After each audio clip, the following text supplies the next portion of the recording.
What's going on, guys? It's Will back with another video on Prizepicks here for Saturday, May 27th. Gonna be going over 4 plays today, 1 NBA and 3 MLB plays. Before we do get started though, there is a free square for Nikola Jokic. It's just gonna go on for until the first game of the finals, which is gonna be June 1st on a Thursday. So plenty of time if you are new to Prizepicks to sign up and take advantage of this one. And before that, even we actually do have 2 Call of Duty like tacos discounted plays that are of use here. So 2 of them just on a Saturday. Prizepicks giving those to us. So these plays, you can definitely use them to pair with these discounts. Gonna go over the NBA play first, and that is going to be Bam Adebayo over 34.5 fantasy points. The last game I was on this over 34. Unfortunately, he missed by 0.9. Somehow he missed it because he had 6 turnovers and just some unlucky beats with that blowout at the end. He exited the game early. He didn't play in the fourth quarter, actually. So this was bump 0.5. But this game, Miami is going to be back at home. I'm expecting a close game. Now, the books certainly expect this too. So on DK Sportsbook, this game currently has only a 2.5 spread in favor of Boston. So because this game is in Miami, I think this will be a competitive game. And Bam, if you just look at his lines, points 17.5, rebounds, and all of that, this is still not knowing about Gabe Vincent's status. He is still questionable. Could return, or he's supposed to return relatively soon. He try to force his way to play. So regardless if he does or does not, the rotation they started Kyle Lowry for him, but in terms of the minutes, how it really did pan out, it benefited Haywood Highsmith a ton. He got in rotation, you can see he played 36 straight minutes, which is insane. Now, I don't think that's going to happen again. One, because of game flow, and then two, just, I mean, he was playing great. That's one thing. But Duncan Robinson also picked up a lot of those minutes. So in terms of Bam, I would say if Vincent is out, we could see a slight uptick for his assists, just playmaking, having the ball more in his hands. But I'd find this play whether or not Vincent plays. Bam, just looking at what he did last game. In the first quarter, he left here at 4:07. So he didn't play the last 4 minutes here, and he played the entire second, entire third. So 32 minutes in game 5. And I would expect this one with the Heat playing, basically treating this as a game 7 because they don't want to lose this game, have to go back to Boston. Momentum is all on Boston's side right now. If this is 3-3, Boston's probably going to make history, and the Heat, they know they need to win this one. So I expect them to really come out this one hard, and they probably going to have to push these guys. Butler as close to 48 minutes as possible. Bam, he hasn't played 40, but I would expect him to honestly get 40 minutes in this one. He did play 37 and 38 minutes in game 1 and game 2. So with these blowouts the last few games, that's why his minutes have been down, but I really do expect him to get closer to 40, and he's a very productive player when he's out there. Last game, he actually got 3 stocks, but again, those 6 turnovers really hurt him, so you certainly don't expect him to get 6 again, and with just the circumstances of this game, Bam only missed by 0.9 last game in a blowout. This is a very good prop. This is too low. If you're an underdog, he's actually a bit lower, so even a better play over there. So that's going to be the NBA play for game 6. Now moving on to MLB. The 3 plays that I'm going to have in this video, first one we're going to go with Garrett Whitlock under 4 strikeouts.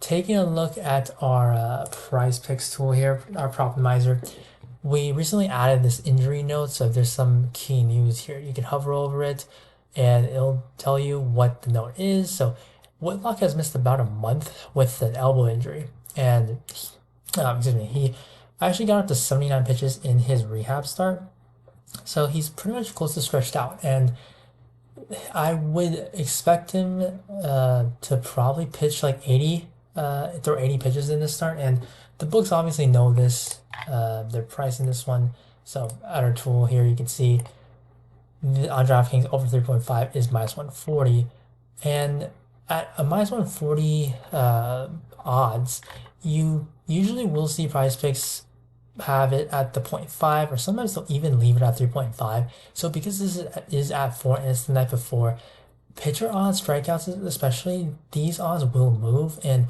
I think this could move down to maybe like a minus 120 or so because of the D-backs. This matchup against Arizona, they are the lowest strikeout team against right-handed pitchers on the season at only 19.2%.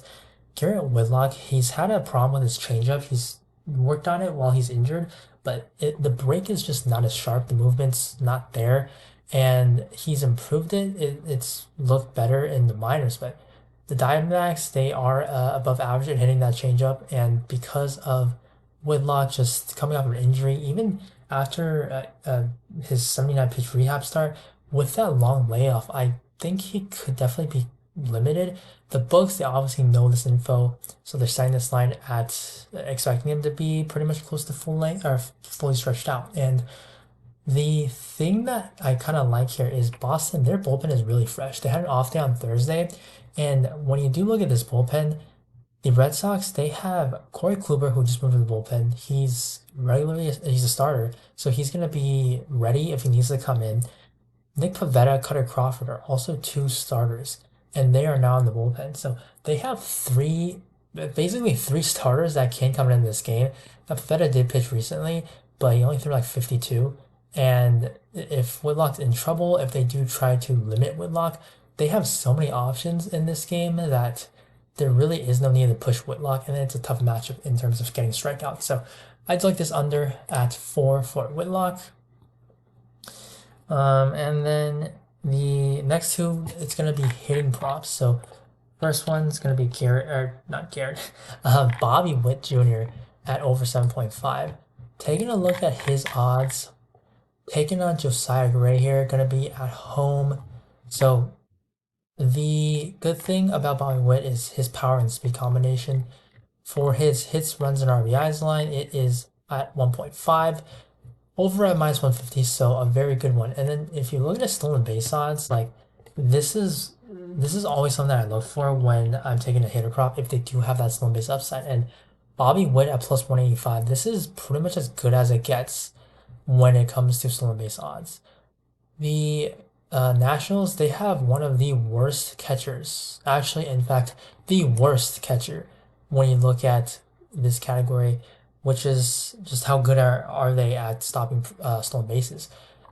So Herbert Ruiz, he is dead last in preventing stolen bases. He's only caught 3 out of 28 attempts. So base runners are 25 out of 28 when sitting second off of Ruiz.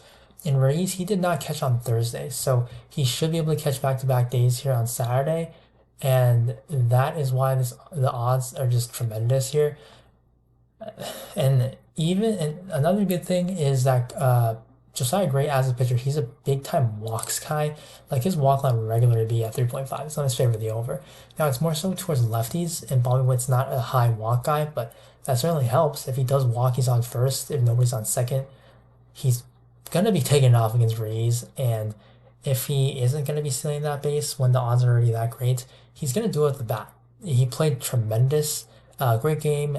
He had 2 homers on Friday, so hopefully he didn't, use off his powers on in Friday's game.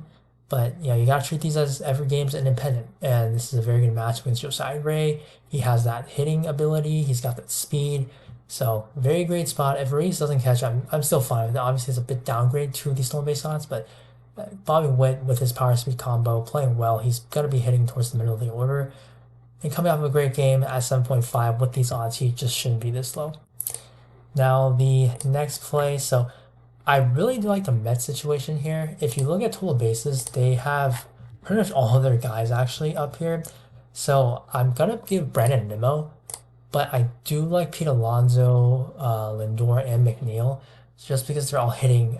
They are the guys that hit 1 through 4, and it is Coors Field. That's the big thing here. Chase Anderson's going to be starting for the Rockies. He does have some walk issues if we look at it. And another thing about Whitlock, I forgot to pull this up earlier. His K rate's much lower against lefties, and the Diamondbacks will have a lot of lefties in the lineup. So for the Mets, kind of a similar situation here. Struggles against lefties. So Chase Anderson walks a lot more lefties.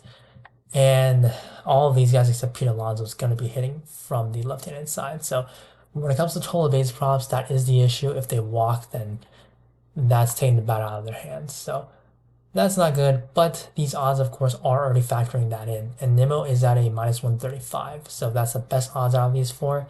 He also has the highest walk rate, but the odds, again, they built this in, and they still have Nimmo as the best guy for total bases. But again, I do like all these guys. Just Coors Field and this match with Chase Anderson, he's really not the best type of player to really be in for Coors Field. His ground ball rate's not that high. And then when you do look at BVP, some of these numbers might not look great, but then when you look at the StatCast numbers, expected hitting, they are going to have better results. This is kind of similar to the last video I did last week with the Jays. So a guy like Brandon Nimmo right here. So I don't know how he struck out 6 times out of 12. Definitely not the same player as before, because Chase Anderson, he's gotten worse. Nimmo's improved a ton. And then with Pete Alonso, he's 2 for 10, but his slugging, right? He's a 300 slugging, but expected slugging is more than double. And then you see a similar situations with like Francisco Lindor, who's 0 for 9, but his expected numbers are very much better than what the actual numbers are. So just a very great situation for these Mets. They have a 6.5 run total in Coors, and the Rockies, they're not a great team. You're the away team in Coors, so you're going to be guaranteed to get all 9 innings to bat. So absolutely love these the Mets here. Gonna give Brandon Nimmo, but remember all four of these guys at the top of the lineup are great picks. So to recap, Bam Adebayo over 34.5, Whitlock under 4Ks, Witt over 7.5 fantasy, Nimmo over 1.5 total bases. So that is going to be it for this video. If you guys enjoyed, please leave a like. Check out our subscription plans down below in the description. Includes our Profimizer, which will give you access to all the odds, so you don't have to individually compare them with any source book that you do use. So good luck on this slate, and I will see you in the next video. Bye.